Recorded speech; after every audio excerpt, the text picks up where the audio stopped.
Bienvenue. Alors, bonne question de révision sur les actions. Toujours Patrick Fournier avec vous. C'est une question que vous avez sur le site ici. Vous avez la solution, OK? Mais la solution a l'air de ça, là. C'est une grosse équation LED, puis souvent on regarde ça, c'est comme, je suis pas sûr comment je vais me retrouver. Fait que je prends quelques minutes avec vous juste pour se retrouver justement, puis essayer de démêler tout ça, là. OK? L'idée, c'est que mon équation, elle va ressembler. J'ai juste copié ici, là. Je veux juste qu'on fasse la ligne de temps ensemble, puis qu'on associe quel cash flow, quel dividende vient où. Quand vous avez une question comme ça, pas de panique. On y va étape par étape, morceau par morceau. On actualise tout, puis c'est tout, on va avoir notre résultat, là. Donc, pas de dividende pendant 3 ans. Premier dividende à l'année 4, ici, 2$. On met ça ici sur notre ligne de temps. Si vous ne voulez pas faire de ligne de temps pour un problème comme ça, vous avez toute mon admiration ou je vous trouve un peu fou, là, ça devient vraiment difficile de se retrouver, là. C'est un peu plus long, là, mais ça va vous simplifier la vie énormément, là. Ça grossit 20% pendant 4 ans. Donc, les comptes de vos années comme il faut. 1, 2, 3, 4 ans. Puis ensuite, il va demeurer stable pour les 3 années suivantes. Mais stable au niveau où est-ce qu'il est rendu ici. Donc, mon prochain, mon dividende qui est ici, ça c'est le dividende qui va être rendu à l'année 8. Comment je fais pour calculer ça? Ben, c'est mon 20% de croissance, 1 plus G, 1 plus 20%, exposant 4, 1, 2, 3, 4 années de croissance. Puis ensuite, on va rester à ce niveau-là pour les 3 années suivantes. Donc, ici, ici, ici, on aurait exactement le même dividende qu'on a ici dans ces 3 années-là. Le prochain dividende qui change, c'est à l'année 12. Donc, mes 3 années où est-ce que ça reste stable, c'est ceux-là. On dit, après ces 3 années, il décroît à un taux de 5% par année pendant 5 ans.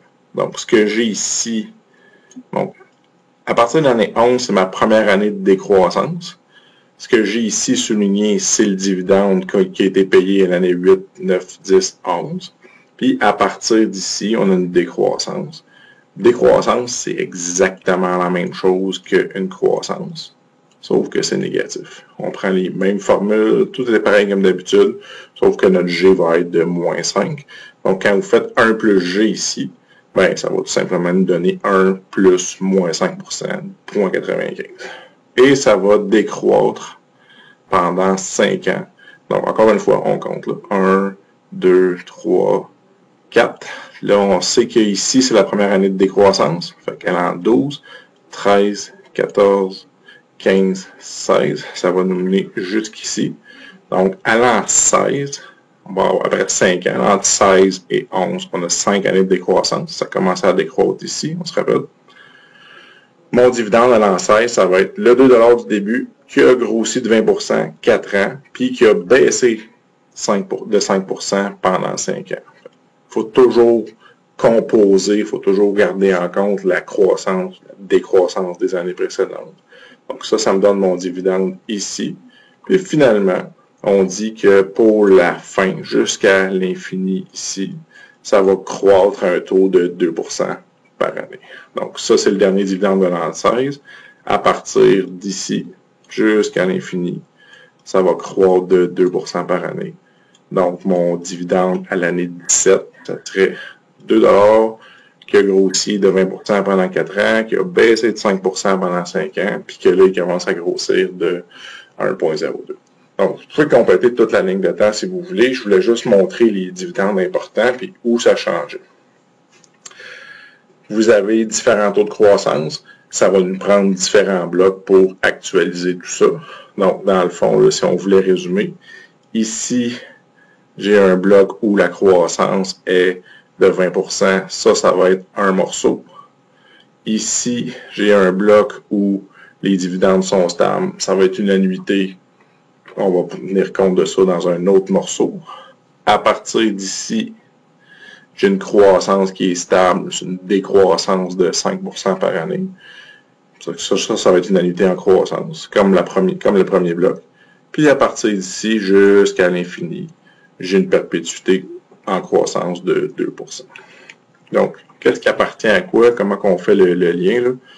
Bon, dans le fond, ce que vous avez ici, c'est la formule pour l'annuité en croissance, avec le premier morceau qui est votre C1 ou votre D1, ou le premier dividende qui est versé, il est ici. R moins G.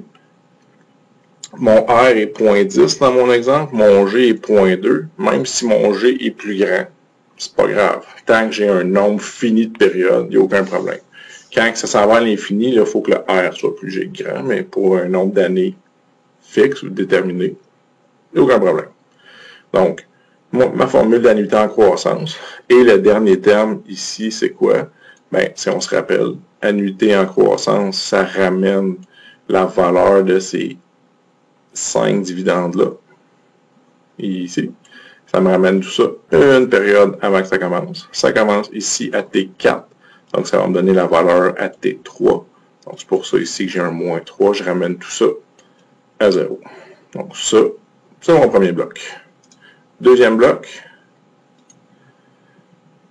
Tout ça, j'en ai tenu compte. Deuxième bloc commence ici. Puis, dans le fond, c'est mes 3 dividendes qui sont stables. Donc, ce que je disais ici, là, demeurer stable par la suite pendant les 3 années suivantes. Bon, on sait déjà c'est quoi la valeur. Ça, c'est la valeur du dernier dividende de la croissance, la période de croissance. Donc, le prochain dividende à T9, le premier qui est stable, si vous voulez, c'est mon 2$ du début qui a grossi de 1,20% pendant 4 ans. Donc, c'est ce qu'on voit ici là, à T8. Ça, c'est le dividende de l'année 8. C'est le dividende de l'année 9 parce qu'il ne bouge plus. Il est stable. Annuité. La valeur actuelle d'une annuité de 3 paiements. 1 paiement, 2 paiements, 3 paiements à 10%. Je recule tout ça.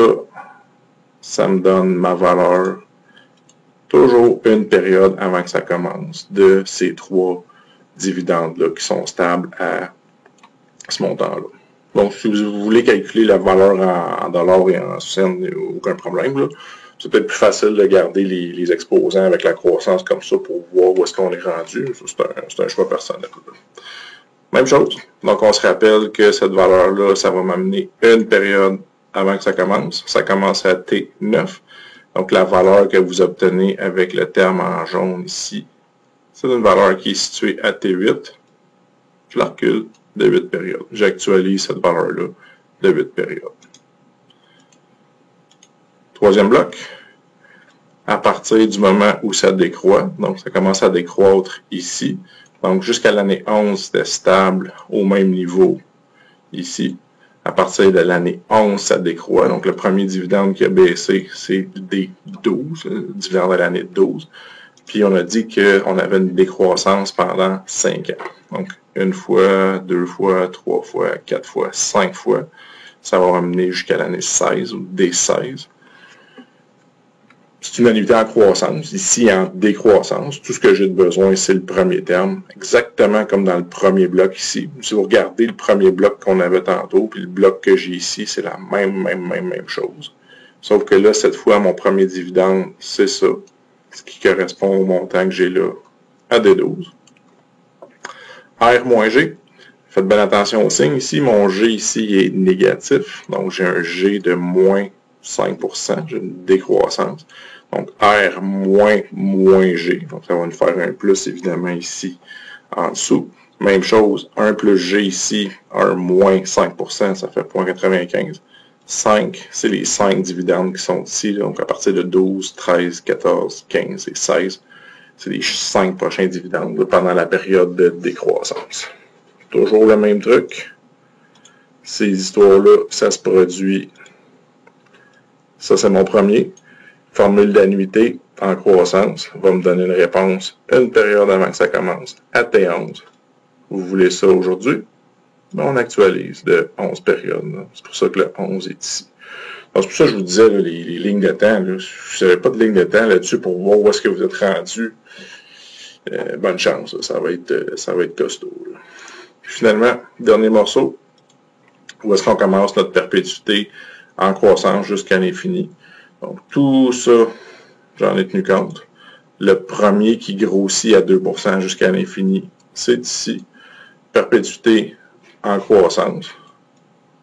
D1 sur R moins G. D1 ici, c'est D17, c'est le prochain quand je me situe ici à T16. Donc là, le numérateur que vous avez ici, ben c'est ce morceau-là.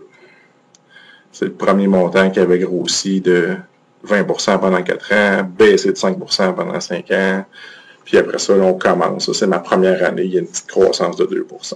Fait que tout ça en haut, là, ici, dans le fond, ça, c'est votre D17, si vous voulez. C'est ce dividende-là.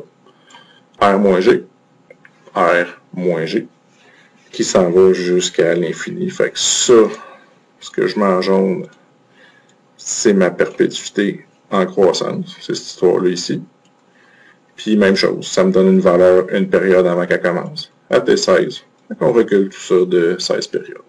Fait que c'est long, mais si vous y allez étape par étape, puis vous suivez vos morceaux, puis vous savez toujours où vous êtes dans le temps, c'est juste une question de le faire étape par étape, puis de pas paniquer. Celui-là, il est pas prêt. Je vous dirais là, que ça pourra pas être plus compliqué que ça à l'examen. Ça fait le tour pas mal. Là. Si vous êtes capable de faire ça, c'est sûr que chapitre 8, on pourra pas vous pogner avec un calcul de valeur d'action aujourd'hui, parce que on a tout là, qui est couvert là-dedans.